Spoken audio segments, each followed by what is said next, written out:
किराएदार बेटा। उठ जा नालायक, सुबह के 8 बजने को है।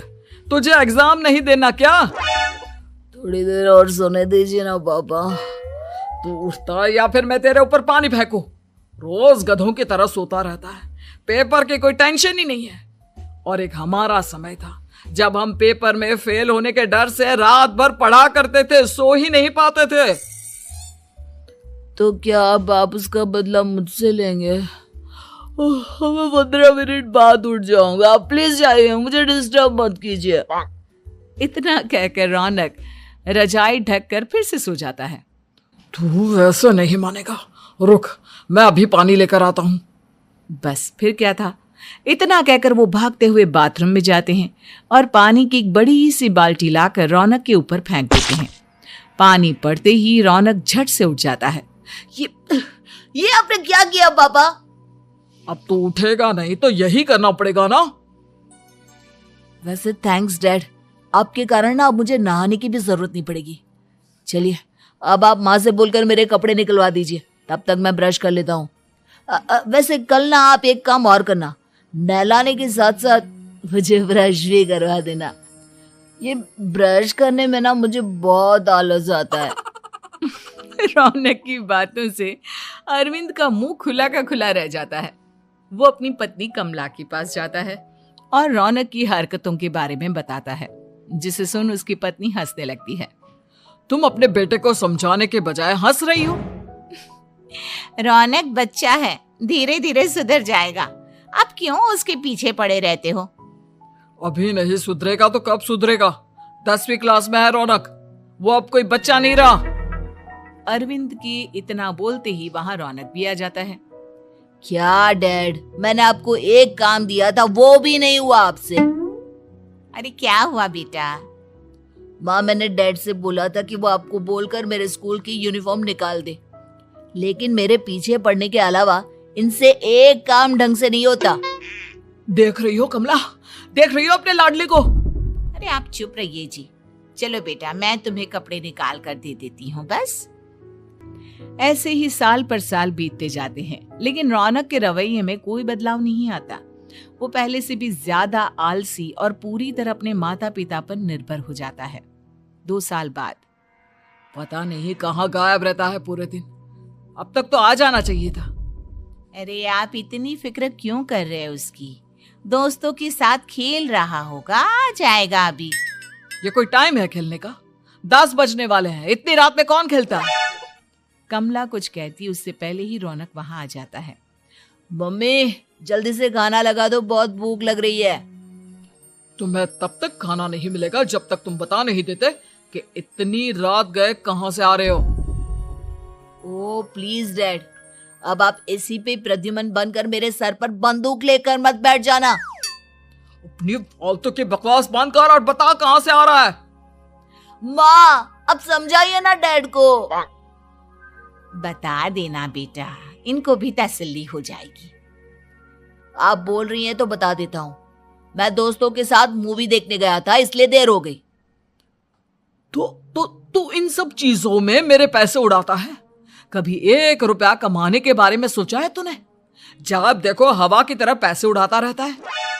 माँ अब आप इन्हें चुप करा दीजिए, वरना ना मुझे गुस्सा आ जाएगा। अच्छा क्या कर लेगा? बता ना क्या कर लेगा तू?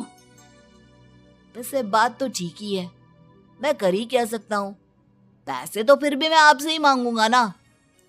चलिए अब ये सब बात छोड़िए और मम्मी मेरे लिए खाना लगा दीजिए। अभी लगा देती हूँ बेटा। मैं बता रहा हूँ कमला, एक दिन ये ऐसे ही बिगड़ जाएगा। ओफो, आप क्यों इतना पीछे पड़े रहते हो मेरे बच्चे के? बाद की बात में देखेंगे, अभी आप शांति से उसे खाना खाने देंगे। अगले दिन डैडी मुझे 10,000 रुपए चाहिए। हाँ? अब इतने पैसे क्यों चाहिए तुझे? डैड आप बिना सवाल किए कभी पैसे नहीं दे सकते क्या? जब तक तू बताएगा नहीं तुझे पैसे भी नहीं मिलेंगे। अरे अब आप अपने बेटे को पैसे भी नहीं दे सकते? नालायक, तेरी उम्र के लोग नौकरी करते हैं और एक तू है जो नौकरी करने का नाम ही नहीं लेता कभी। आप लोगों के होते हुए भला मैं नौकरी क्यों करूं? अरे हम कब तक पैसे देंगे तुझे? तुझे भी तो अपने पैरों पर खड़ा होना होगा ना। कौन सा उधार के पैरों पर खड़ा हूं? अपने ही तो पैरों पर खड़ा हूं मैं। इसी तरह रौनक दिन प्रतिदिन लापरवाह होता जाता है। उसकी लापरवाही को देखते हुए अरविंद और कमला अपने बेटे की शादी कराने का फैसला लेते हैं और 1 महीने के अंदर अंदर ही रौनक की शादी मेघा नाम की लड़की से करा देते हैं। शादी के कुछ दिन बाद, रौनक, मुझे एक अच्छी सी साड़ी चाहिए, आप ला दोगे ना? हाँ, क्यों नहीं। कितने तक की आती है साड़ी? यही करीब 5,000 तक की। तुम चिंता मत करो, मैं आज ही डैडी से पैसे मांगकर तुम्हारे लिए साड़ी ले आऊंगा। आप कब तक ऐसे ही अपने पापा से पैसे मांगते रहेंगे? कोई अच्छी सी नौकरी क्यों नहीं कर लेते आप? अरे डैड के होते हुए मुझे नौकरी करने की जरूरत ही क्या है? पर आप ऐसे कब तक उनसे पैसे मांगते रहेंगे? कुछ आपको अपने दम पर भी तो करना होगा ना। अब तुम भी बाकी लोगों की तरह मुझे ज्ञान देना शुरू मत कर देना। साड़ी चाहिए ना तुम्हें, मिल जाएगी बस। इतना कहकर रौनक अपने पिता से पैसे मांगने चला जाता है। डैडी, मुझे 5,000 रुपया चाहिए। अब 5,000 क्यों चाहिए तुझे? वो मेघा को साड़ी चाहिए थी। अरविंद आगे बिना कुछ कहे चुपचाप उसे पैसे निकाल कर दे देता है। कुछ दिन बाद, तुम्हें नहीं लगता कमला, रौनक हम पर पहले से भी ज्यादा डिपेंड हो गया है? मुझे तो अब उसके भविष्य की चिंता होने लगी है। कल को हमें कुछ हो गया तो वो क्या करेगा? काश तुमने पहले ये सोच लिया होता तो आज हमारा बेटा इतना लापरवाह नहीं होता।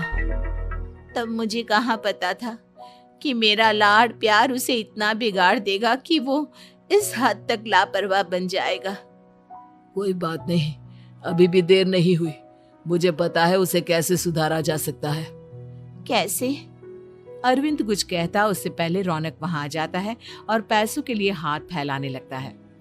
डैड, मैं और मेघा बाहर घूमने जाना चाहते हैं। अरे वाह, ये आज सूरज कहाँ से निकला है? Dad please. अच्छा चलो अब मुद्दे की बात करो। मुझे अब 25,000 चाहिए। अब तुम्हें 1 रुपया भी नहीं मिलने वाला। अगर तुम्हें पैसों की इतनी ही जरूरत है तो कोई ढंग की नौकरी कर लो। मम्मी, आप कुछ कहिए ना डैड को। बेटा, वो गलत क्या बोल रहे हैं? ये सब हम तेरे भले के लिए ही तो कर रहे हैं। मम्मा, मैंने बताया ना आपको, मुझे नहीं करनी कोई जॉब वॉब। तो ठीक है, निकल जाओ हमारे घर से। तुम्हारे जैसे लोगों के लिए मैंने ये घर खड़ा नहीं किया है। जितना ये घर आपका है ना, उतना ही मेरा भी है। मैं कहीं नहीं जाने वाला। जाना तो पड़ेगा ही तुझे, क्योंकि अब मैं तेरा कोई भी खर्चा नहीं उठाने वाला। ठीक है, मत उठाइए मेरा खर्चा, मैं अपने दम पर भी जी सकता हूँ। तो बेशर्मों की तरह अब तक यहाँ क्यों खड़ा है? अपना सामान ले और निकल जाए यहाँ से। रौनक पैर पटकते हुए वहां से चला जाता है। घर से निकालना जरूरी है क्या उसे? बिना पैसों के कौन रखेगा उसे किराए पर? अगर उसका भविष्य सुधारना है तो हमें अपने दिल पर पत्थर रखकर ये कदम उठाना ही होगा।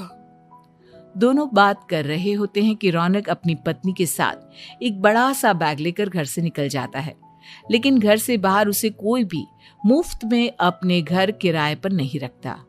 अंत में थक हार कर वो फिर से अपने घर चला जाता है। क्या हुआ? थोड़ी देर पहले तो दहाड़ते हुए घर से निकला था, अब क्या हुआ? नहीं रखा ना किसी ने तुझे किराए पर? डैड प्लीज, मैं कुछ दिनों में कोई अच्छी सी नौकरी शुरू कर दूंगा। आप तब तक तो हमें रख लीजिए प्लीज।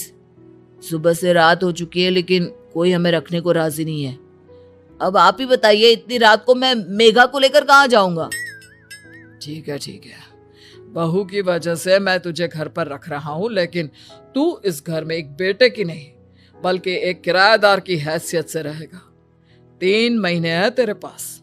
इन 3 महीनों के अंदर अंदर मुझे तेरी पहली तनख्वाह हाथ में चाहिए, समझ गया? पक्का डैड, इन 3 महीनों के अंदर अंदर तो कोई बढ़िया सी नौकरी ढूंढ ही लूंगा मैं। ऐसे ही धीरे धीरे समय बीतने लगता है और अरविंद के दिए 3 महीनों में से 2 महीने बीत चुके होते हैं। पापा जी ने हमें 3 महीने दिए थे, जिसमें से 2 महीने तो बीत चुके हैं। अब ये आखिरी महीना बचा है। अरे तुम चिंता मत करो, आज मेरा ना 2 जगह इंटरव्यू है, दोनों में से कहीं ना कहीं तो जॉब लगी जाएगी। अच्छा, all the best. Raunak interview के लिए निकल जाता है, जिसके बाद शाम में रौनक घर आता है। कैसा गया इंटरव्यू? आपकी नौकरी लगी या नहीं? अरे पहले सांस तो ले लेने दो अच्छे से। बताइए ना, मुझसे तो जरा भी इंतजार नहीं हो रहा है।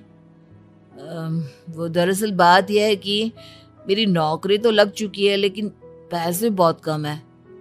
कितने पैसे हैं? 15,000।